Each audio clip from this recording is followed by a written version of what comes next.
yesterday we had discussed yesterday we had discussed about the syllabus, all the five chapter, what all it includes and what all we will be studying or discussing. That we had discussed yesterday. Today we will be starting with the first chapter, right from introduction to human resource management. So in simple words, the meaning of human resource management is, as the name itself suggests, human resource management.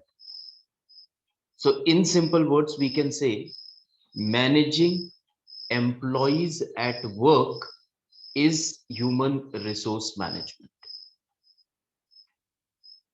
Whether the employees are working in finance department, HR department, marketing department, operations department, or any other department, all the employees who are working in an organization, how they are managed is what we are going to study in human resource management.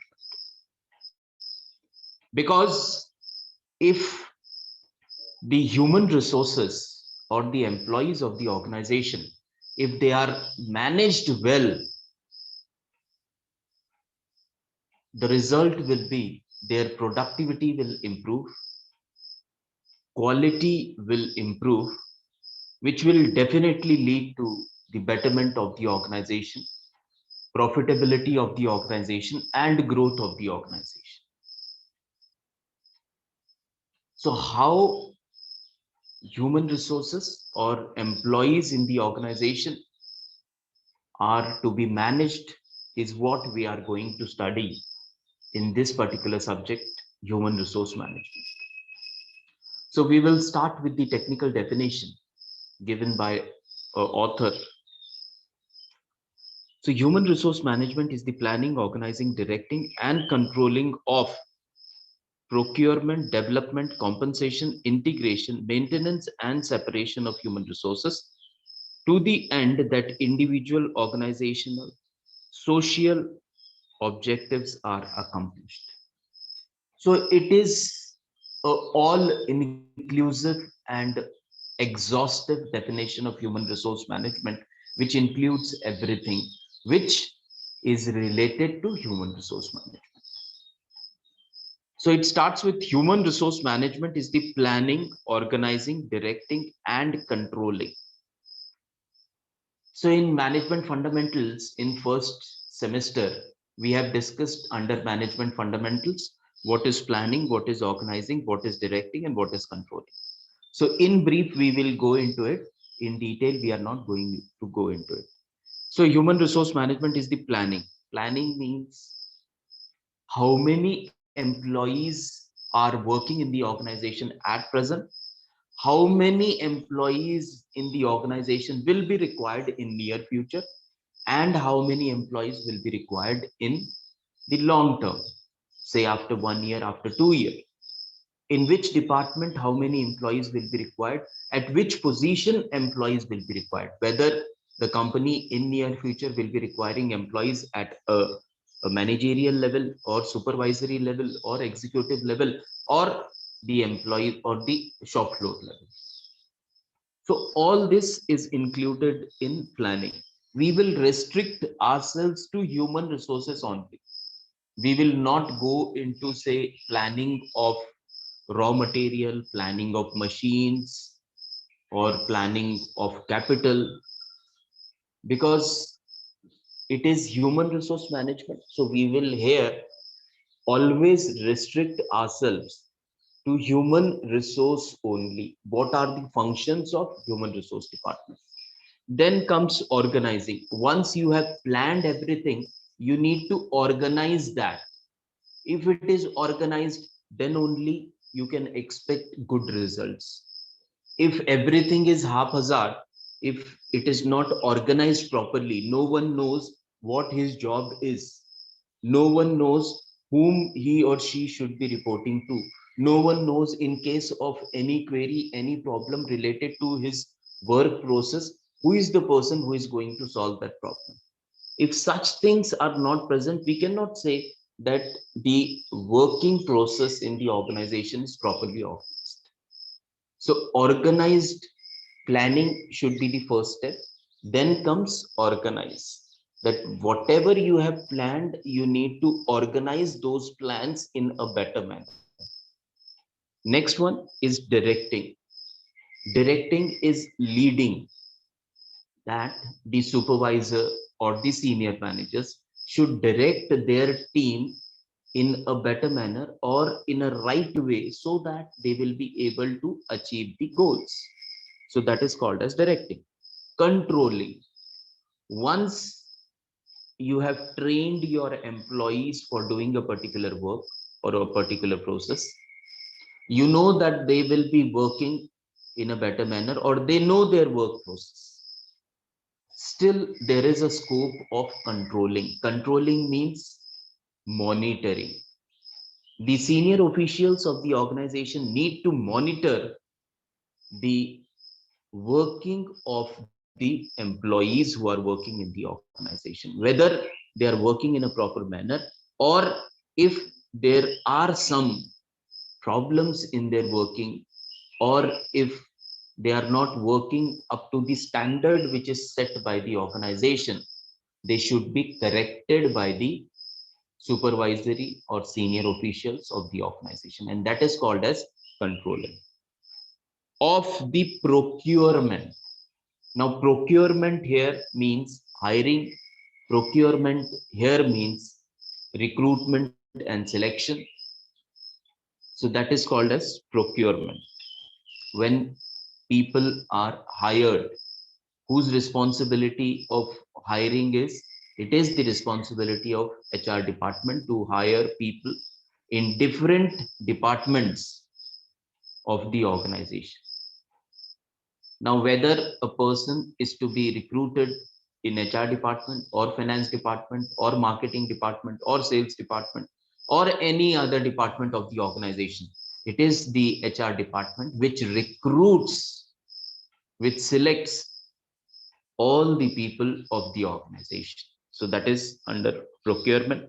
Once recruitment is done, then human resource management's responsibility, department's responsibility is that those who are new to the job, who are not aware of the job process of the organization, who are not aware of the culture or environment of the organization or rules and regulations of the organization, they need to be developed, they need to be trained, and it is the responsibility of the HR department to train these new employees so that they should know their work process well. They should be aware of rules and regulations of the organization. They should be aware of the various processes or various, say, methods of the organization. Next comes compensation. Here, meaning of compensation is salary. How much salary is to be paid to a particular job, to a particular position, is to be again decided by the human resource department. What will be the salary of a person and how the salary is to be paid, and the HR department has to see to it that the salary is paid to all the employees in turn. So salary calculation, salary payment is the job of HR department. Next comes integration. Integration means collaboration of all, mixing of all. Mixing of all means that it has to see to it that every individual is working as a team in the organization. Because if all the individuals work in different manner, it will not be possible for the organization to achieve the target. But if all the individuals work hand in hand, integratedly, towards a single goal which is set by the organization, there are more chances that they will be able to achieve that particular goal. So that is integration. Maintenance. Maintenance here means retention of employees. Once an employee has been hired by the organization, once an employee has been trained by the organization, that means the organization has made expenses, quite a lot of expenses on hiring of the employee, on training of the employee. So the organization has to see to it that the employee is with the organization over a period of longer time, so that the organization can get returns from the employee. That is return on investment. The organization has invested money in hiring a particular employee, in training a particular employee. Now, if a particular employee, after getting well trained on his job process, if he leaves the organization immediately and joins some other organization, it will be a loss of money, time, and efforts for the present organization, which has hired that particular employee, which has trained that particular employee. So it is the responsibility, it is the function of the human resource development that once a person is hired, once a person is trained, the HR department should be aware that lots and lots of money, efforts, and time has been invested on that particular person. So that particular employee should be retained by the organization for a longer period of time, so that the organization can take returns from that particular employee. Whatever investment, once he starts working, once he starts delivering, once he starts working in a say, his production is up to the standard which is set by the organization, he is producing quality product, that means he has started giving returns to the organization. So before giving returns, if the employee leaves the organization, it is a loss to the organization. So another main job of human resource management is to see to it that the employee who has been hired sticks to the organization for a longer period of time and gives returns to the organization. Next one is maintenance and separation. Now, separation here means that separating a person, an employee from his job. That is removal of employee from the job. So when an employee can be removed, suppose one of the most common ways of employee separation is retirement. Once the employee attains the age of retirement, he is supposed to leave the organizations or he is removed from the organization. So that is covered under separation. So removal of employee by way of retirement or by way of voluntary retirement scheme or by way of discharge or by way of dismissal. So all this is the responsibility of only human resource department. So that is related to what is human resource management. So separation of human resources to the end that individual, organizational, and social objectives are accomplished. So individual, organizational, and social objectives are accomplished. So individual objective is very simple. Our main objective is to earn more money, more salary, to earn respect in the organization, to have a status in the organization, and to have better opportunities in the organization or for growth in the organization. So all these are the expectations of the employee. If these expectations are met, we can say, yes, employees of the organization will definitely be satisfied with their work. If they are getting more incentives, if they are getting more salary, if they are getting better opportunity, if they are having authority to do their work, if their suggestions are considered by the higher authorities of the organization, if all these facilities are there, this is what is expected by all the employees, that I should get more salary, I should have a say in the organization, I should have better opportunities for growth in the organization. So this is all is expected by the organization. And if it is met, we can say that the employees are satisfied in the organization. Next is organizational objectives are accomplished. We are talking about accomplishment of objectives. Now, what is the organizational objectives? That the employees should be producing more output. The output should be quality output. Very less rejection should be there. Less wastage should be there. The employees should make the organizational more effective or more profitable. So the all these are the organizational objectives. So how these objectives are accomplished?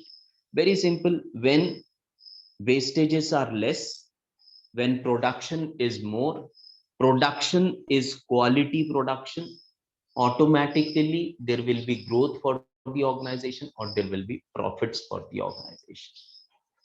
So this is how the individual and organizational goals are met, and it is the responsibility of the human resource management. Now, last is how the societal goals are met, or the goals of the societies are met. Now, we all are living in a society. The society will be considered as a progressive society when most of the people who are living in the society are earning or are working somewhere in some of the organization, their earning capacity is more, then automatically we will say that yes, society is also progressing. So if individuals are progressing, if the organization is progressing, the employees where they are living, automatically their society will also progress. So this is what the social objectives accomplishment is. So that is related to the exhaustive or all inclusive definition of human resource management. Once again, let me clear you one thing. If you have query related to anything, don't hesitate to stop me then and there only. You can stop me then and there only. Suppose I'm explaining you a definition and you have not understood a particular term in the definition. Please stop me there and you can ask your query. Sir, I have not understood this. Please explain. So I will explain you that and then we will proceed further. So please don't hesitate to stop me in case of any query. Okay, sir.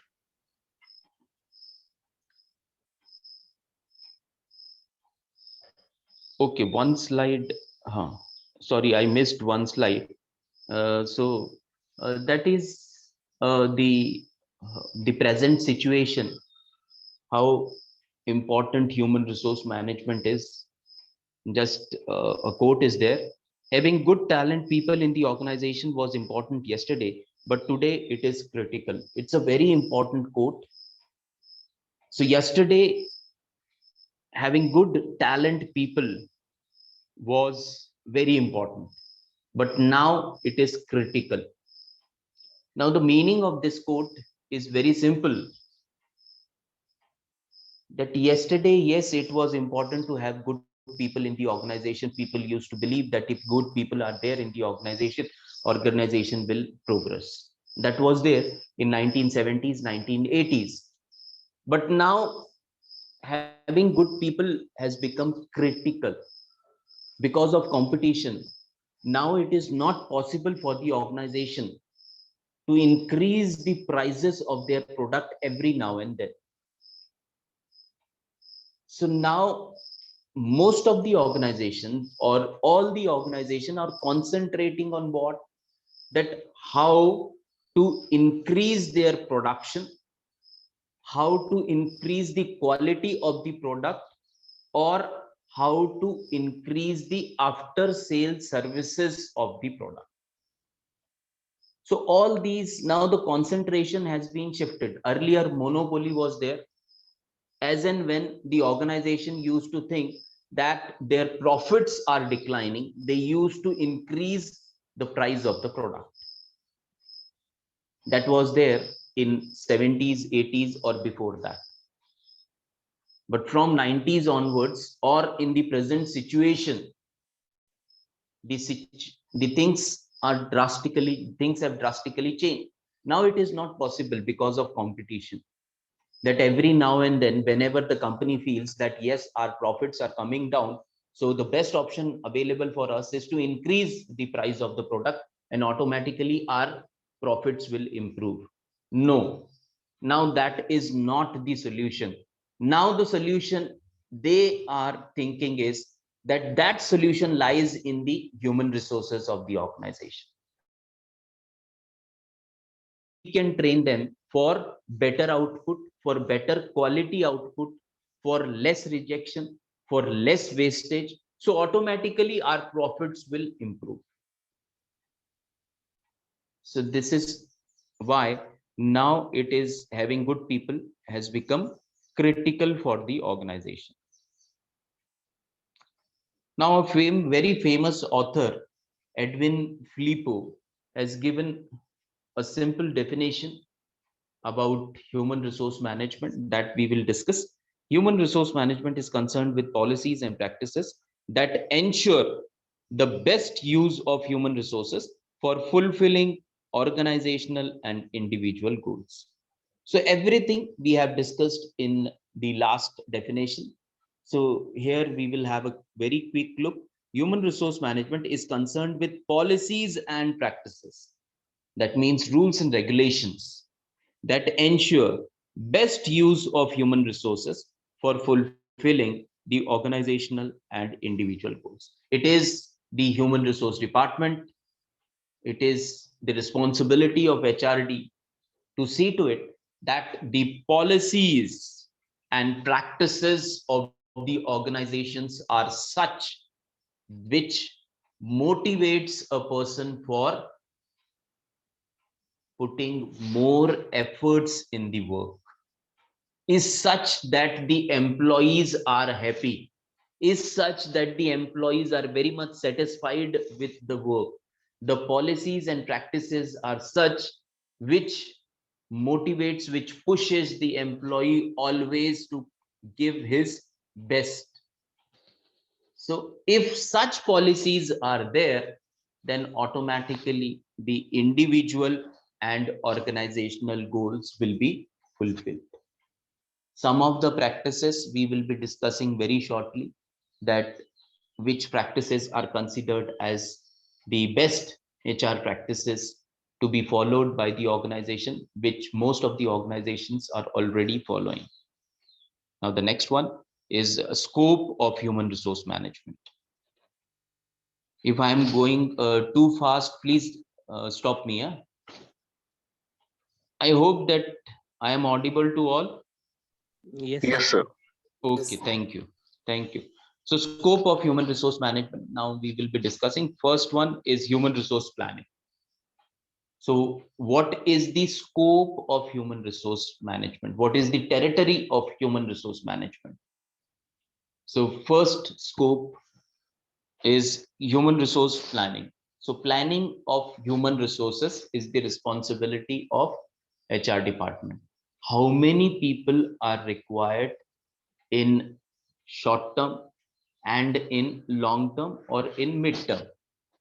In which department these people are required? At which position these people are required? What should be the qualification of these people? what should be the experience these people should be having. So everything is to be calculated, everything is to be planned by the HR department, and this is the scope of HR department. Next one is job analysis and job design. They need to design the jobs of the employees, and they need to analyze the job. In second chapter, we will be talking about in details with the help of example for a particular job. That job can be, say, computer operator, lathe machine operator, or say marketing manager, or a computer operator. We will take a particular job and then we will try to analyze that job. Analysis of the job means that what all responsibilities that job is having, and what type of qualification is expected from the person who will be doing that job. So that is covered under job analysis and job design.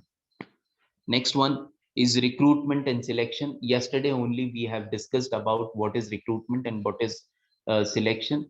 Still in brief, I'll give you an idea. Recruitment means when there is a vacancy in the organization and organization publishes an advertisement, and when it calls for the applications from the suitable candidates, that these are the vacancies in the organization, these are the qualifications required for that particular position, those people who feel that they are qualified for this particular job can apply for this job.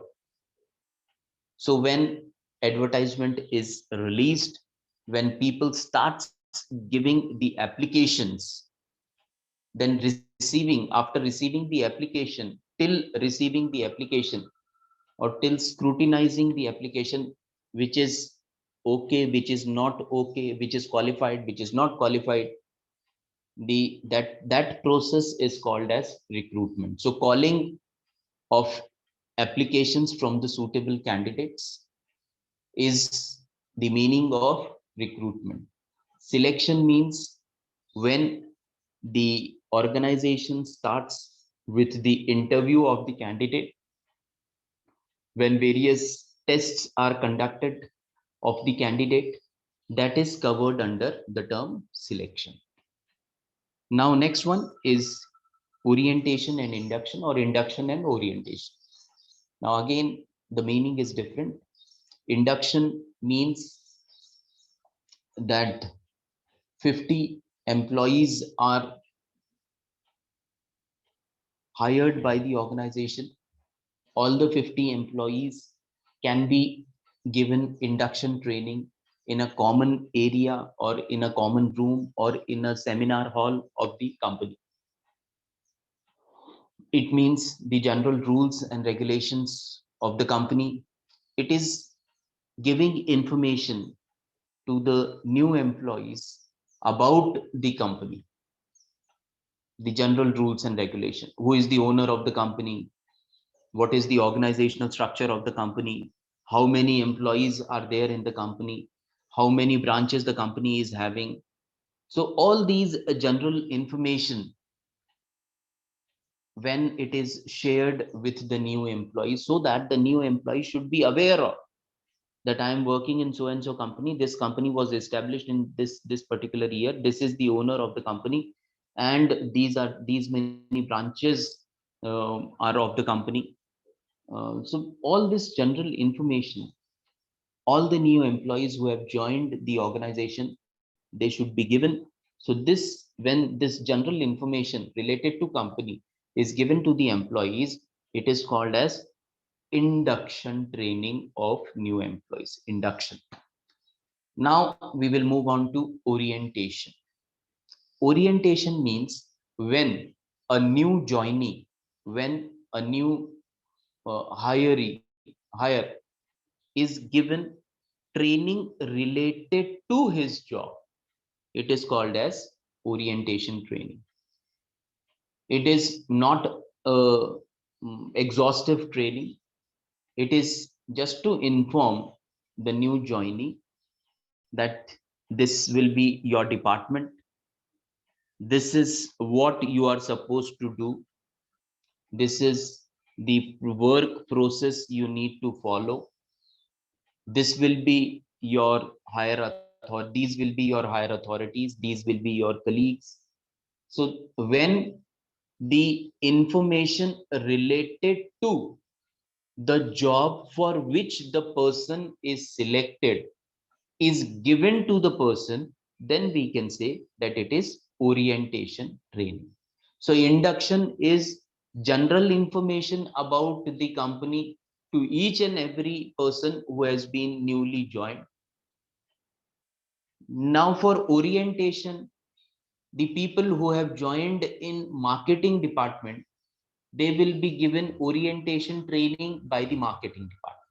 The people who have joined in finance department, they will be given orientation training by the finance department.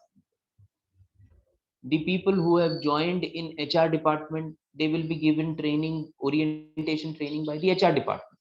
But when we talk about induction training, all these people together can be given induction training because it is the general information about the company which each and every new employee should be aware of. But when we talk about orientation training, then we talk about particular department related to his job for which he or she has been selected by the organization. So that is the difference between orientation and induction. Next one is training and development. Training, in simple words, training means that when the new employees at a lower level are given training related to particular skills required for doing a job, then it is called as training.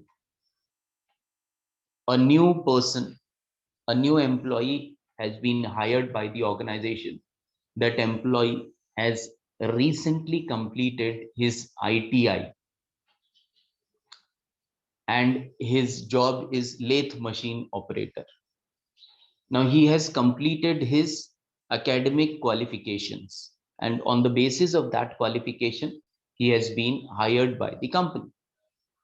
Now, instead of immediately appointing him or giving him the responsibility to individually, single-handedly handle that lathe machine, what the company decides is the company deputes him for a say 2 weeks training, that first you improve your skills of how to use lathe machine.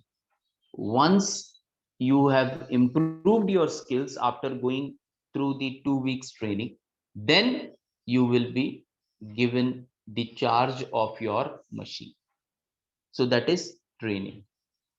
Now comes the development part. So generally, training is given to lower level employees. Development programs are arranged for upper level employees or managerial employees. Now, for managers, how to take decisions, how to take risks, what is calculated risk. So all these things, or training or developing the manager with the help of certain case study exercises. So all these type of development programs are arranged for the higher level employees, and that is covered under development. So here in the training part, skills are developed, whereas here in the development part, their mental abilities or decision making skills are developed. Next one, performance appraisal. So performance appraisal means evaluation of performance of an employee for the past, say, 6 months or for the past 1 year. That is called as performance appraisal. Now, how the company will come to know that who are the employees who can be given increase in salary? Who are the employees who can be given promotions in their job? Who are the employees who can be given incentives or benefits by the organization?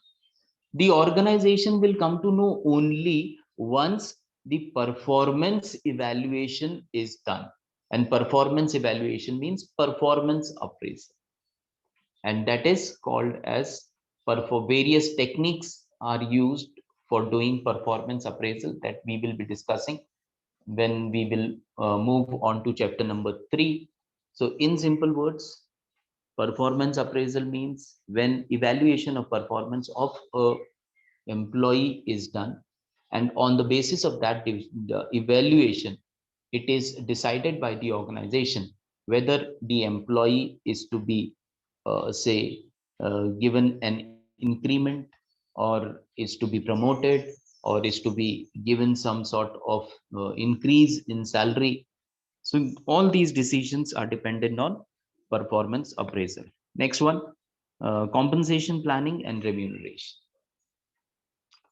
So compensation here is salary planning and payment. So again, it is falls under the scope of human resource management. It is the responsibility of HR department to plan for the salary and to pay the salary in time without any deduction. So whatever salary has been promised is to be given to the employee. Only in case of authorized deduction, suppose the employee was not present for 3-4 days, then yes, his salary can be deducted, but without any reason it cannot be deducted. Next one, motivation, welfare, health and safety. Again, this falls under the scope of human resource management. Motivation plays a very important role because we have already discussed that we are in the world which is of competitive world, which is considered as competitive world.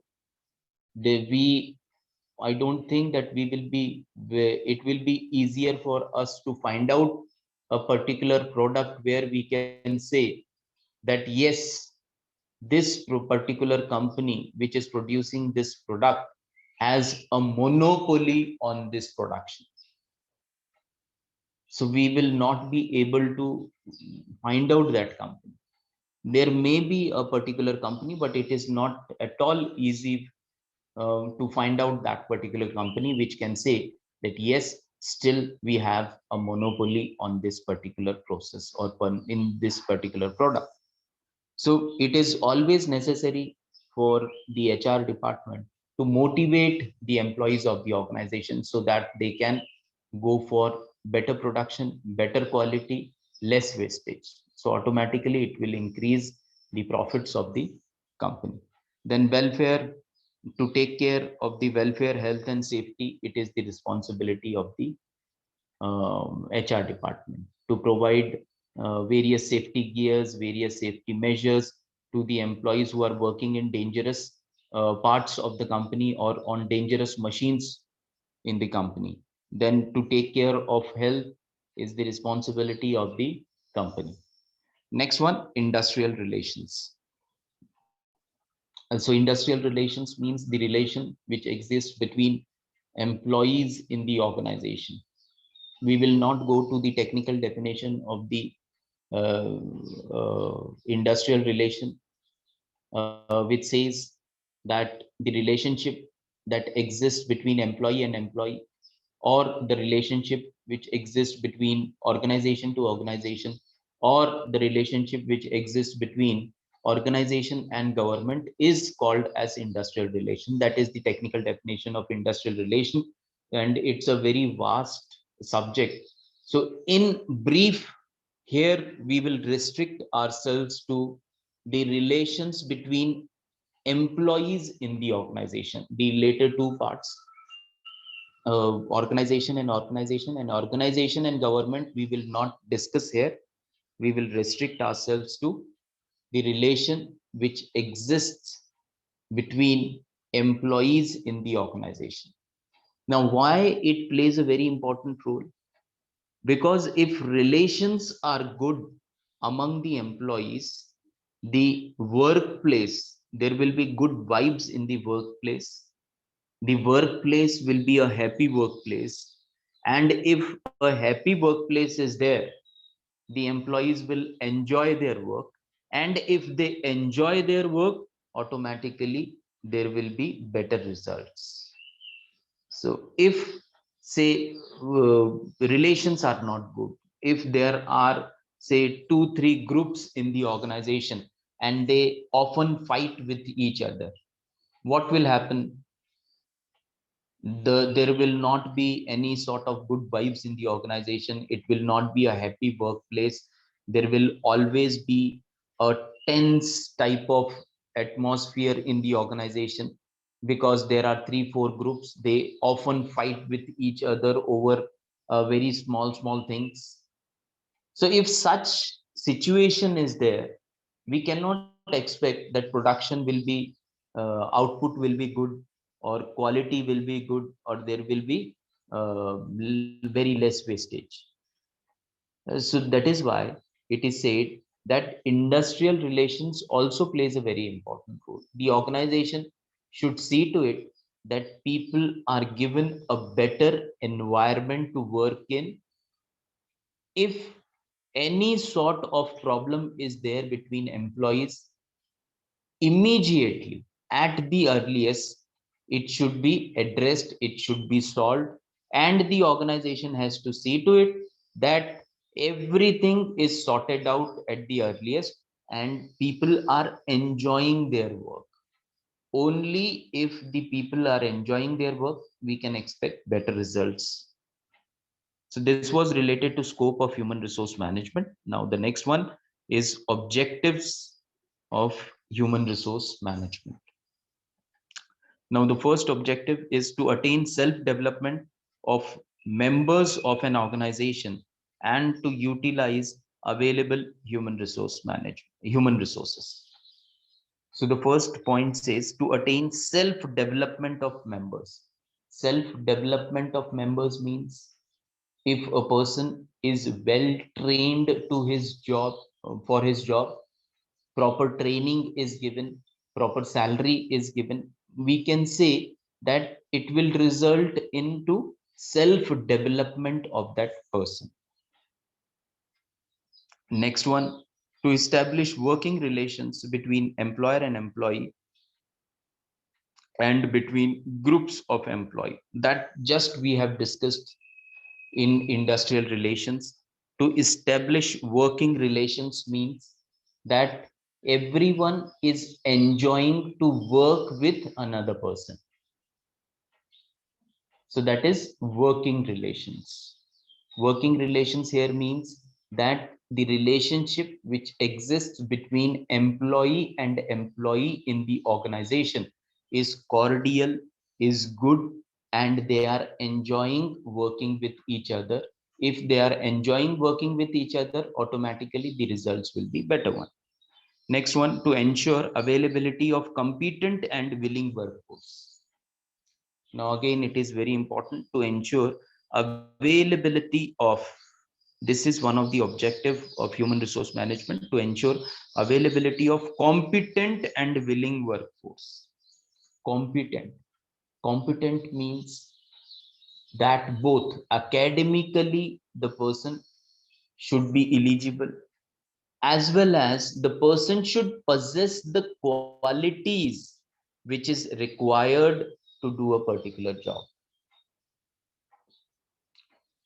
Now, for example, suppose if a computer operator is to be recruited in the organization, and the qualification required is that he should have at least BCA or BSc computer science.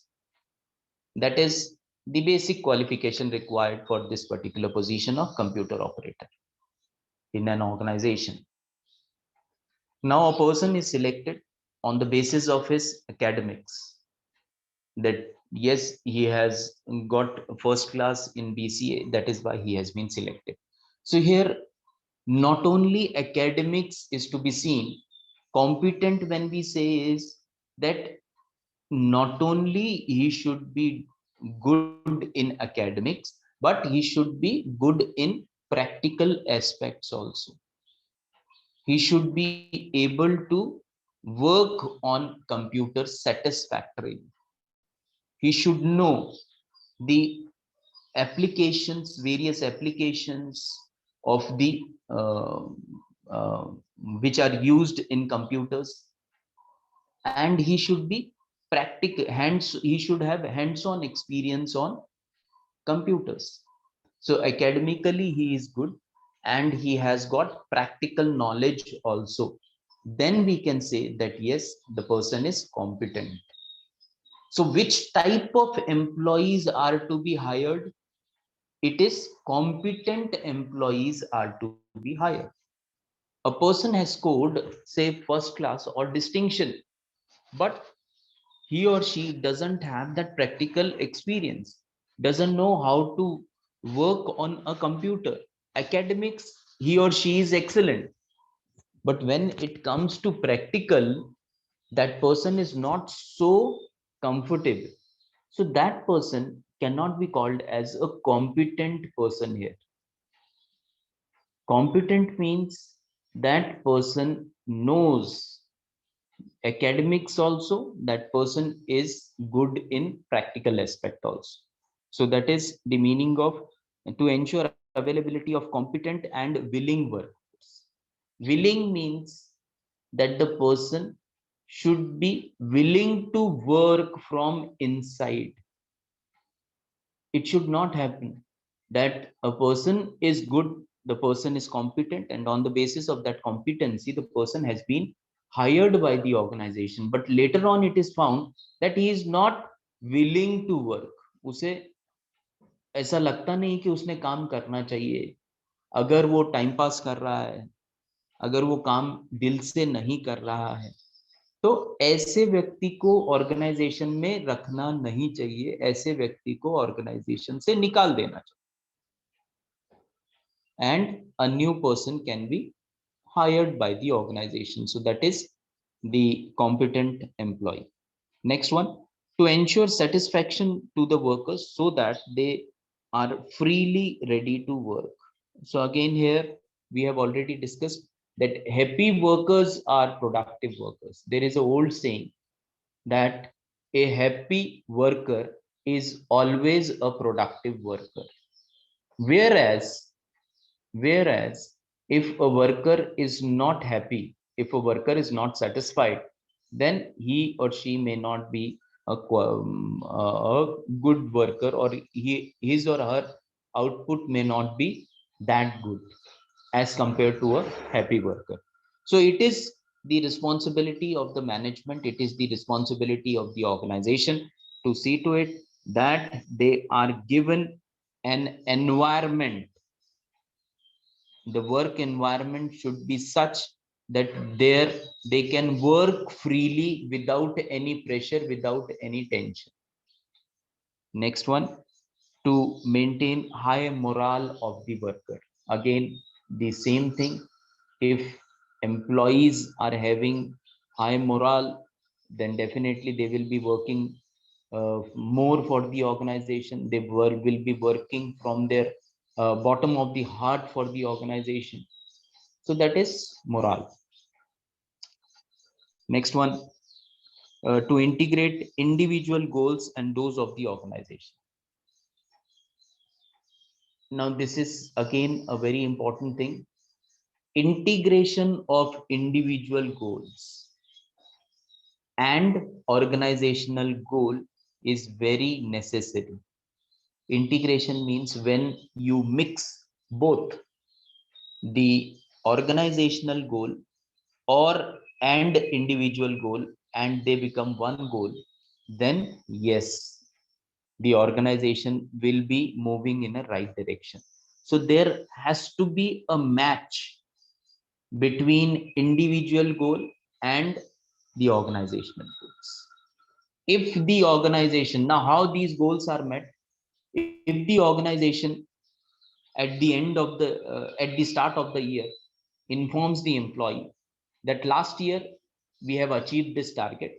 Now we have increased target a bit and we want to achieve this particular target. This is the target set by the organization. Plus, the organization moves forward and informs the employees that if this target is met, then such type of incentive, this incentive will be shared with the employees. Those who will exceed their target, they will be given these benefits. Those who will be the best employee or 5 best employees of the organization, they will be given promotion in their job. So what they are doing is the organization is informing the employees not only about the target which is set or target which is to be achieved, but it is also sharing information which is of the benefit of the employee, that if you achieve this target, these are the benefits you are eligible for. So what they are trying to do is, because they know that what the employee is expecting, he or she is expecting better salary, better working environment, good position in the organization, better say promotion opportunities in the organization. If all these are met, automatically we can say there will be a match between individual and organizational goals. The individuals or the employees of the organization will definitely try to achieve the target, because they are aware that if they fall under the best 5 employee, they will be eligible for promotions. They will get not only promotions, but they will get incentives, better salary packages. So there is a match between the individual goals and the organizational goals. But if the organizational only informs the employee that last year this was the target and this year we want to achieve this target, everyone has to see to it that this target is achieved, and that's all. If such information is released by the organization and not anything which is related to benefit of the employees, then we cannot say that there is a match between individual and organizational goals. The employees may think that last year we had put extra efforts and we were able to achieve that target, but we had not received the benefits which we were expecting. So this year also the organization only informs them that last year, very good that you were able to achieve this target. Now we have slightly improved the target or higher the target, and this is what the target of this year is, and we need to achieve this target. But if you are not taking care of the benefits of the employees, there is we cannot say that it is integration of employee and organizational goals. So for organizational and employee goals, both should be matching with each other. The employer is, the organization is increasing the target, but they are also taking care of the benefits of the employee. That if you achieve this target, these are the benefits you are eligible for. The best 5 employees will be promoted by the organization. So everyone will try to come in the bracket of that best 5, because everyone knows that if I am there in that 5 bracket, I will be promoted, I will be given more salary, I will be eligible for more incentives, I will have a better position in the organization, I will have a better status in the society.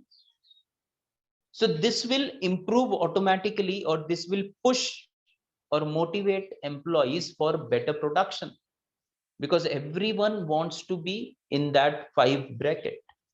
So that is how the organizational goals and the individual's goals can be integrated, can be matched with each other. Now, the next one, to improve the services rendered by the enterprise to the society through better workforce. Now, it talks about the after sales services. The role of the organization doesn't end after the sale of product to the customer, but it keeps on going. After sales services now plays a very important role. If you are satisfied with the product, then only you will recommend that product to your friends. Suppose I have purchased a ceiling fan and there was a warranty of 2 years. Now, before that warranty period, if some technical problem is there in the fan, now the company has already sold that fan. I approached the seller. The seller informed me to contact the company officials. I contacted the company officials. They said that within a period of say 7 days or 15 days, we will try to uh, say rectify that particular problem. Now, after 15 days also, if no one is taking care of after sales services, then what will be the impression of that company in my mind?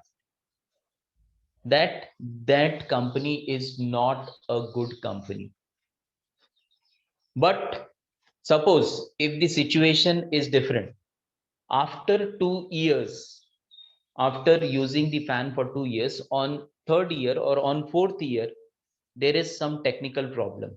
I contacted the seller contacted the company, or seller informed me to contact the company. I contacted the company said that no problem, our technician will come and he or she will rectify that particular problem.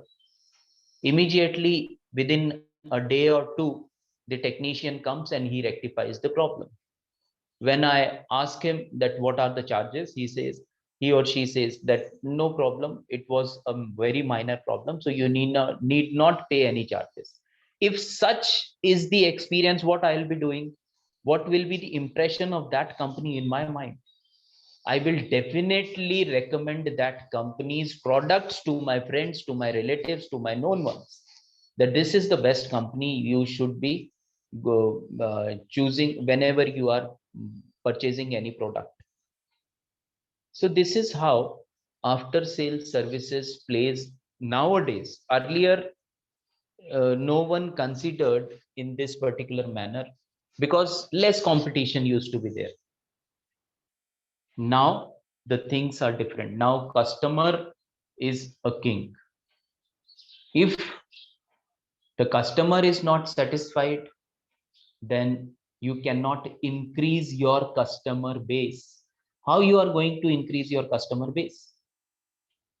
Only with the help of satisfied customer you can increase your customer base. Customer base कब बढ़ेगा? जब एक satisfied customer दूसरे किसी customer को, probable customer को बताएगा कि I have purchased a similar product of this company and this product is very good. You can think of purchasing this product of the particular company. So this is how the customer base can be improved. And nowadays also, all the experts are of the same opinion that still today, till today, the best way of publicity is mouth publicity. Best and easiest, simplest, and most economical way of publicity is mouth publicity. You are putting whole page advertisement in newspaper or on web portals or on electronic media. So all these things require money, lots and lots of money. But if your after sales services are good, no money is required.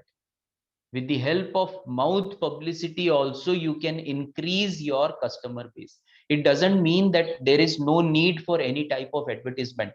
There is a need for all these type of advertisements, but the most common, most economical, and still which is regarded as the best possible method of advertisement is mouth publicity.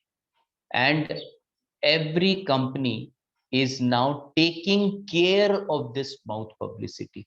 How it will improve? Only with the help of after sales services. So this was related to today's session. As we have already, our time is over, so we will stop here, and tomorrow we will move on to the next topic, which is called as HR policies. So what are the various HR policies followed by, or which are existing in the organization, that we will be taking up for discussion when we will meet tomorrow at same time, 6 a.m. Thank you all for attending today's session. Tomorrow again we will be meeting at 6 a.m. So please be present tomorrow at 6 a.m. Please inform your other friends also that it is good for everyone that if more students are there in this session. So thank you everyone. Thank you, sir. Thank you, sir. Thank you. Thank you.